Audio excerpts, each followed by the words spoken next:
We interrupt this video to bring you a short announcement from me. Hello. Hi. Quick, check the description box below. Patreon. Going to be putting videos on Patreon similar to this one you're about to watch.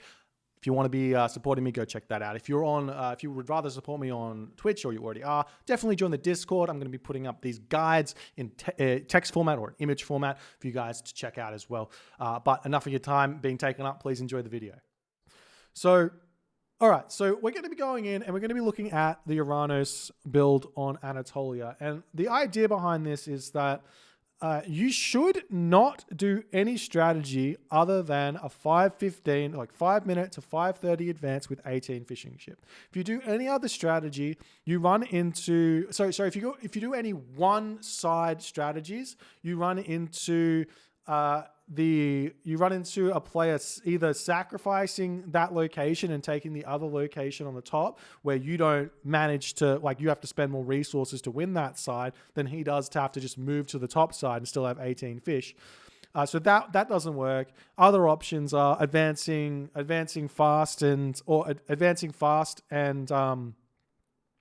then like trying to do a land push. That doesn't work because it's just too much food to push through.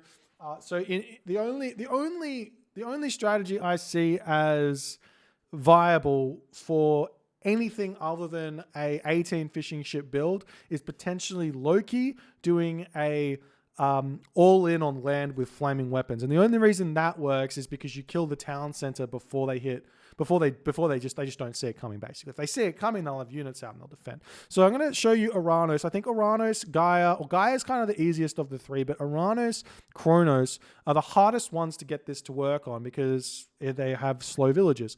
So we're going to jump in and show you kind of how to get these fishing ships out. I'm going to go with like the thing, just to make this as easy as possible. I'm going to make this revealed, so just make this as easy as possible. But in general, what you do want to make sure you do is bring a goat over with you, just in case you don't find any wood on the side. But obviously we have wood. I'm going to put the dock up here in the middle of the fish. You don't want to go to the back fish. You want to go to the middle one. That's really important. This villager is going to jump onto our goat. The next villager is going to come onto our goat. This villager here is going to jump onto wood. We're going to get one fishing ship out. That's important, just one. And obviously these guys will be scouting around, getting all the sheep you can find and send them home. If you have hunt, you should be getting the hunt. If you don't have hunt, then that's sad. We're going to put our auto queue on here. Now the thing about our 18 fishing ship 5 minute build is that you don't have to go up it. You don't necessarily have to go up at 5:15. So my idea is that Atlantean would suffer too much by advancing late because they get a lot of advantage getting their Promethean out, putting pressure on. But they don't have to necessarily start building their Bareem straight away. So that's my point. So unfortunately, I'm going to have a little bit of idle time here, and that's just part of what happens here with Atlantean. You just have to take that. Let's get ourselves the villager first. Then this villager comes over onto wood, and we're basically just doing a standard 4:30 advance to start with. What changes is in the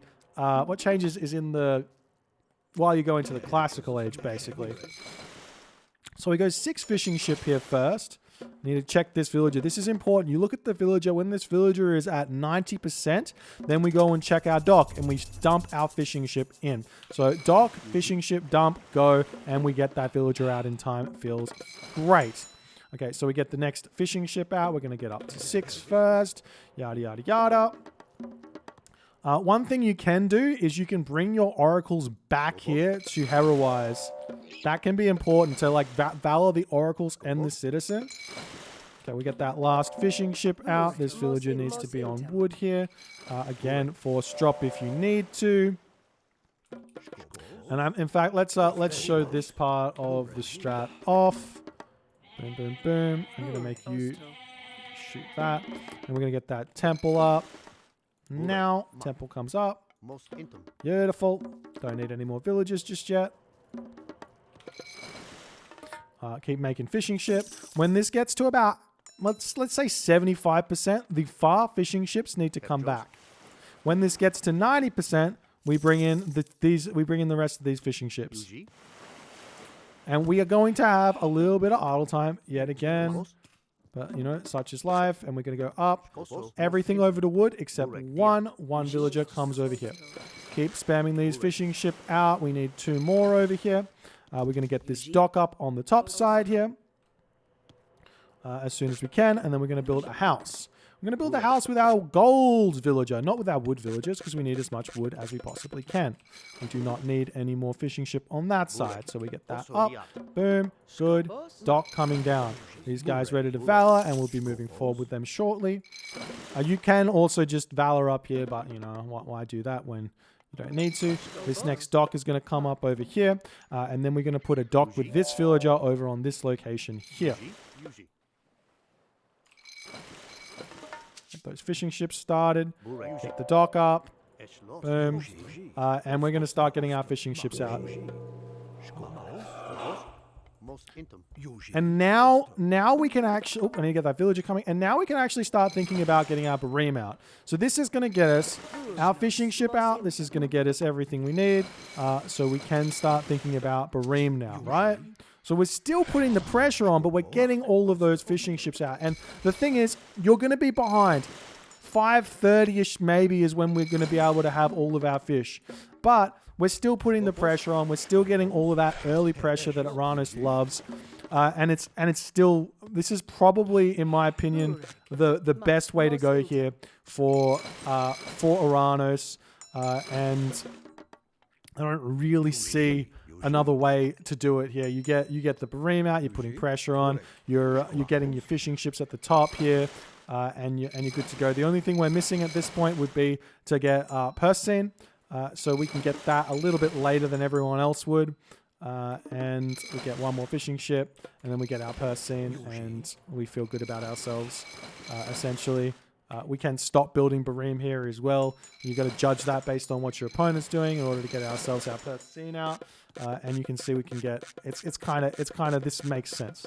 So there's Persine, 6 minutes, 15 seconds of the game. Compared to, let's pause, compared this to what an Egyptian player has. The Egyptian player has 18 fishing ship. Persine comes out at 5:15. So we are slightly behind there. But what happens is, because we put this pressure on, we catch back up. So this is fine. We're going to be able to get that catch up on the pressure and be able to be okay. So that's the general gist of Uranus on this map.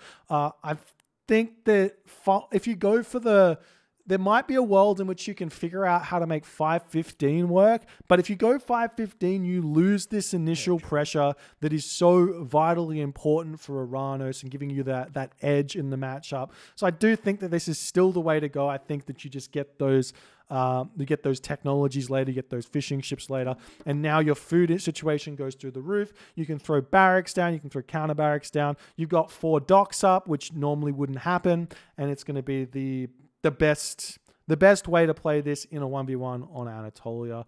If you go into a 2v2 or a 3v3 where you're on the flank, on the side, you can do this build even easier, get those 18 fishing ship out and be perfectly fine, happy and reasonable to play that situation. The next thing that's good about this is you can then go to the heroic gauge. Heroic gauge is really strong with Uranus if you get there quite quickly, because you get the Nereid and you get the chaos. So that can be really good as well. But this is the general gist here. If you enjoyed this one, please consider hitting the follow on the Twitch. If you're on the YouTube, hit that subscribe button, and I will see you guys in the next video.